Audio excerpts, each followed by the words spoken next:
അപ്പൊ ഇതിങ്ങനെ അങ്ങോട്ട് വടിച്ച് ഇതുണ്ടത് നോക്കി നല്ല അടിപൊളിയായിട്ട് കിട്ടിയിട്ടുണ്ട് ഐസിന്. ഇത് നോക്കി നമ്മള് നല്ല അടിപൊളിയായിട്ടൊരു ഡ്രിങ്ക് ഉണ്ടാക്കിയിട്ടുണ്ട്. ഇത് നമ്മൾ മാങ്ങ വെച്ചാണ് ഉണ്ടാക്കിയിരിക്കുന്നത്. ഈ ഫ്രീസറിന്റെ മുകളിൽ നോക്കണം ഐസ് വന്നാണ്ടോ നോക്കി താഴോട്ട് ഐസ് വീണുകൊണ്ടിരിക്കുക കണ്ടോ. അപ്പൊ ഗോള് കണക്കണത് നമ്മുടെ വീട്ടിലൊക്കെ വളരെ നിഷ്പ്രയാസമായിട്ട് ചെയ്യാൻ പറ്റുന്നതാണ്. അപ്പൊ ഇത് കറക്റ്റ് പരുവത്തിനായിരിക്കുകയാണ് കണ്ടത്. ഇതുണ്ടോ സംഭവം നമ്മളിത് ഇങ്ങനെ എടുത്തിട്ട് ഇതുണ്ടോ നല്ല സൂപ്പറായിട്ട് ഐസ്ക്രീം ഉണ്ടാക്കും കണ്ടോ. ഹായ് നമസ്കാരം. അപ്പൊ നമ്മള് പുതിയൊരു വീഡിയോയിലേക്ക് സ്വാഗതം. അപ്പൊ നമുക്ക് നിസ്സാരമായിട്ട് മാങ്ങാവുണ്ട്. നമ്മളിന്ന് ഫ്രഷ് ലൈമും അതുപോലെ തന്നെ ഐസ്ക്രീമും ഇന്ന് ഉണ്ടാക്കാൻ പോവാണ്. ഇന്നത്തെ വീഡിയോ അതാണ്. വളരെ നിഷ്പ്രയാസമായിട്ട് നമ്മുടെ വീട്ടിൽ ഉണ്ടാക്കാം എന്നതാണ് ഏറ്റവും വലിയൊരു പ്രത്യേകത. അപ്പൊ നമുക്ക് നേരെ വീഡിയോയിലോട്ട് പോകാം. അതേ ചെത്തിയെടുത്ത സാധനം ഇത് കണ്ടോ. ഈ ചെറിയ ചെറിയ കഷ്ണമായിട്ട് ഇടുവാണെങ്കിൽ പെട്ടെന്ന് നമുക്ക് മിക്സിക്കകത്ത് അടിച്ച് ജാറിനകത്ത് അടിച്ച് നമുക്ക് ലെവൽ ചെയ്യാനും സാരമായിട്ട് വേണ്ട സംഭവങ്ങളാണ് കാണിക്കുന്നത്. അപ്പൊ നല്ല രീതിയിൽ തന്നെ മാങ്ങ നല്ല രീതിയിൽ ഫ്രഷ് ആയിട്ടുള്ള നല്ലപോലെ പഴുത്തത് വേണം ചെത്തി വെക്കാനായിട്ട്. അതുപോലെ തന്നെ നമുക്ക് 1/2 ലിറ്റർ പാല് വേണം. അതുപോലെ തന്നെ നമുക്ക് പഞ്ചസാര വേണം. അപ്പൊ ഇത് നല്ല രീതിയിൽ ഉപയോഗിച്ചാലേ ഇതിന്റെ റിസൾട്ട് നമുക്ക് കിട്ടത്തുള്ളൂ. അപ്പൊ ഞാൻ ജസ്റ്റ് ഇനിയിപ്പൊ പാലൊന്ന് നമുക്ക് തിളപ്പിച്ചെടുക്കാനുണ്ട്. അപ്പൊ പാലൊക്കെ ഒന്ന് തിളപ്പിക്കാൻ പോകണം. അപ്പൊ നമ്മുടെ പാലൊന്ന് പതിയെ അങ്ങോട്ട് ഒഴിക്കുന്നു. നമ്മൾ പാലിന്റെ അനുസരിച്ച് നമ്മൾ ഇടണമെന്നില്ല. നമ്മളൊരു കുറച്ച് പഞ്ചസാര ഇതിനകത്തോട്ട് ആഡ് ചെയ്യണം. നമ്മൾ പഞ്ചസാര ഏകദേശം ഒരു കണക്ക് കൂട്ടിയാണ് പഞ്ചസാര എടുത്തിരിക്കുന്നത്. ഈ സംഭവം നമുക്ക് കൊണ്ടുപോയി നല്ലപോലെ തിളപ്പിക്കണം. തിളപ്പിച്ചെടുത്തതിന് ശേഷം തണുത്തതിന് ശേഷം നമ്മൾ ഇതുമായിട്ട് മിക്സിയിലിട്ട് അടിക്കണം. അപ്പൊ നമ്മുടെ തീയെല്ലാം കത്ത് റെഡി ആയിരിക്കണം. അതുപോലെ തിളക്കണം പാല് നമ്മൾ വെച്ചിരിക്കുന്നത്. ശകലം പറ്റുന്ന നല്ലതാണ്. അപ്പൊ നമ്മുടെ പഞ്ചസാര ഇട്ട് അതുപോലെ തന്നെ പാലും കറക്റ്റായിട്ട് ഒഴിച്ച്. അപ്പൊ നിങ്ങളിത് കറക്റ്റ് കണ്ടാലേ മനസ്സിലാവത്തുള്ളൂ. നമ്മൾ ഇന്ന് നല്ലൊരു സൂപ്പർ ഐസ്ക്രീമുമാണ് ഉണ്ടാക്കുന്നത്. അതുപോലെ തന്നെ നല്ലൊരു മാങ്ങ വെച്ച് നല്ലൊരു ജ്യൂസ് കൂടാണ്. അപ്പൊ നമ്മുടെ പാല് തിളച്ചോണ്ടിരിക്കുകയാണ്. ആ സമയത്താണ് ഇത് നമ്മുടെ ഫ്രഷ് ആയിട്ടുള്ള മാങ്ങ ഇതിനകത്തോട്ട് ഇടുവാണ്. ചക്കല മാങ്ങ ഇട്ടേക്കാം. മറ്റേത് നമ്മൾ ഫ്രഷ് ആയിട്ട് അടിക്കാനുള്ളതാണ്.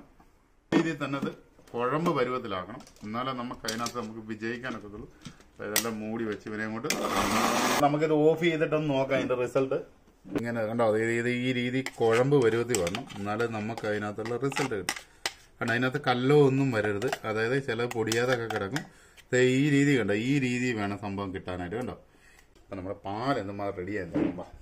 അപ്പൊ നമ്മുടെ ഈ സംഭവം സെറ്റ് ആയിട്ടുണ്ട്. അപ്പൊ നമ്മൾ നേരെ കുറച്ച് നേരം തണുക്കാനായിട്ടൊന്ന് വെക്കുവാണ് ഇവിടെ. അപ്പൊ നമ്മളിതേ കൊണ്ടുവന്നേ തണുത്ത പാല് കേട്ടോ. അപ്പൊ നമ്മളിപ്പോ നല്ല രീതി നല്ലപോലെ തിളപ്പിച്ച് തണുപ്പിക്കുക. എന്നിട്ട് ഇതിനകത്തോട്ട് കേട്ടോ ഇപ്പൊ നമ്മൾ തണുത്ത പാലോട് ഒഴിച്ചു കൊടുത്തു കേട്ടോ. അപ്പൊ ഈ രീതി വേണം നമ്മൾ കറക്റ്റ് ചെയ്താലേ റിസൾട്ട് കിട്ടത്തുള്ളൂ കേട്ടോ. അപ്പൊ ഇതിനകത്ത് നമ്മൾ നല്ല ഇതായിട്ട് ചെയ്ത് വെച്ചിരിക്കുകയാണ്. എന്നിട്ട് ഈ മിക്സിയുടെ ഇത് കണ്ടോ ഇത് ഒന്നുകൂടെ ഇട്ട് അടിക്കണം. നല്ല രീതി അടിക്കുമ്പോൾ നല്ല പേസ്റ്റ് രൂപത്തിലാവും. അപ്പൊ ഈ രീതി വേണം ഇത് ചെയ്യാനായിട്ട്. ഇപ്പൊ ഇത് നല്ല രീതി മിക്സ് ആക്കിക്കൊണ്ടിരിക്കുക കേട്ടോ. ഭയങ്കര ഡൗട്ട് ഉണ്ടോ മിക്സ്ഡ് ആയോ ഇല്ലെന്ന് അറിയാൻ വേണ്ടി നമുക്ക് ജസ്റ്റ് ഒന്ന് തുറന്നു നോക്കുമ്പോൾ അത് ചെയ്ത് കണ്ടോ നല്ല അടിപൊളിയായിട്ട് തന്നെ ഇങ്ങനെ ഇരിക്കും. കുറുകി പരും. അപ്പൊ അതാ ഈ സംഭവം കണ്ടോ. അപ്പൊ ഈ രീതി വേണം നല്ല കുറുകി കിടക്കണം കണ്ടോ. മാറ്റാൻ പോകുന്ന ഈ പാത്രത്തിലോട്ടാണ് നമ്മൾ ഉണ്ടാക്കാൻ പോകുന്നത്. ഈ പാത്രം കൊണ്ട് നേരെ വെച്ച് നമ്മളൊരു കാര്യം മനസ്സിലാക്കണം. ഇതിനകത്ത് നമ്മൾ വാനില എസൻസോ അതുപോലെ ഒരു ഇൻഗ്രീഡിയൻസ് പോലും ചേർക്കാതാണ് നമ്മളിപ്പം ഐസ്ക്രീം ഉണ്ടാക്കുന്നുണ്ടോ. എന്നിട്ട് ഇങ്ങനെ ഈ സാധനം അങ്ങോട്ട് കണ്ടോ നല്ല കുറുകി കിടങ്ങണ്ടോ. ഇത് വെറും നമുക്ക് സിമ്പിൾ ആയിട്ട് ഉണ്ടാക്കാൻ പറ്റുന്ന ഒരു കാര്യമാണ്. ഈ രീതിയിൽ ഉണ്ടാക്കുന്ന സാധനം ഈ ഒരു കാരണവശാലും ഇതിന്റെ അടപ്പ് വെച്ച് നമ്മൾ അടയ്ക്കാൻ ശ്രമിക്കരുത്. ഏറ്റവും നല്ലത് ഇതുപോലുള്ള പ്ലാസ്റ്റിക്കുകൾ കിട്ടും. ഈ പ്ലാസ്റ്റിക് വെച്ച് വേണം ചെയ്യാനായിട്ട്. ചെയ്തല്ലോ ഇങ്ങനെ അങ്ങോട്ട് സംഭവം അങ്ങോട്ട് ഉണ്ടോ ഇങ്ങനെ അങ്ങ് കറക്റ്റായിട്ട് ടൈറ്റ് ചെയ്തങ്ങ് വെച്ചേക്കണം.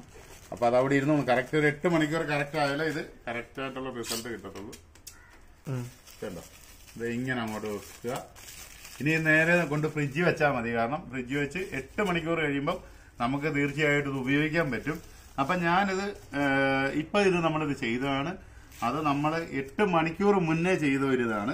അപ്പൊ നിങ്ങൾക്കിത് കാണുമ്പോൾ തന്നെ മനസ്സിലാവും. ഇത് 8 മണിക്കൂർ മുന്നേ നമ്മളിത് ചെയ്തുണ്ടാക്കിയതാണ് കറക്റ്റായിട്ടുള്ള ഐസ്ക്രീം. അതായത് ഒരു പാർശ്വഫലങ്ങളും ഇല്ല. അതുപോലെ തന്നെ ഇതിനകത്ത് ക്രീമും ഒന്നും ഞാൻ ചേർത്തിട്ടില്ല. ഇതിനകത്ത് നമ്മൾ ആപ്പാടെ ചേർത്തത് മാങ്ങ മാത്രമേ ഉള്ളൂ. ഒരു എസൻസും ചേർത്തിട്ടില്ല. നാച്ചുറൽ ആയിട്ടുള്ള മാങ്ങ മാത്രം. എന്ത് ചെയ്യുന്നുണ്ടോ ഐസ്ക്രീം എന്ന് പറഞ്ഞു കഴിഞ്ഞാൽ നല്ല സംഭവം എന്താ ഇങ്ങനെ എടുത്തിട്ട് നമുക്ക് കഴിക്കാം കണ്ടോ. കണ്ടോ ഇങ്ങനെ ഉണ്ടോ ഇതുണ്ടോ കറക്റ്റായിട്ടുള്ള ഐസ്ക്രീമാണ് കേട്ടോ. നമ്മളത് ഇങ്ങനെ വടിച്ചെടുത്തിട്ട് ഉണ്ടോ ഇത് ഇങ്ങനെ വടിച്ചെടുത്ത് ചിരണ്ടി കഴിയുമ്പോൾ നമുക്ക് കറക്റ്റ് ഇത് കണ്ടോ ഈ രീതി നമുക്ക് ഉപയോഗിക്കാൻ പറ്റും കണ്ടോ. ഇതാണ് കറക്റ്റ് ആയിട്ടുള്ള ഐസ്ക്രീമാണ്. ഇപ്പൊ നമ്മളിപ്പോ എടുത്തപ്പം ഇച്ചിരി അതിന്റെ തണുപ്പ് കിട്ടുക, നല്ല ചൂടുള്ള സമയമാണ്. നേരെ ഇനിയിപ്പം നേരെ കൊണ്ട് ഫ്രീസറിൽ വെക്കുക, അത്രയേ ഉള്ളൂ. അപ്പൊ ഇതാണ് നമ്മുടെ സംഭവം. ഉണ്ടോ? അപ്പൊ നമ്മൾ ജ്യൂസ് അടിക്കാനായിട്ട് മാങ്ങ തന്നെ നമ്മളിത് കഴുകിയിട്ടില്ല. അപ്പൊ അത് ഇതിനകത്തോട്ട് നല്ലൊരു മാംഗോ ജ്യൂസ് കഴിക്കണമെങ്കിൽ ഇങ്ങനെ എടുക്കുക. പിന്നെ പ്രത്യേകം ശ്രദ്ധിക്കണം, നമ്മുടെ പാല് കണ്ടോ, ആ പാൽ അങ്ങോട്ട് നേരെ അങ്ങോട്ട് ഒഴിക്കുക. കാരണം ഇതിനകത്ത് പഞ്ചസാര ഇട്ടിട്ടുണ്ട്. രണ്ടോടെ ഇട്ടാണ് ജ്യൂസ് അടിക്കുന്നത്.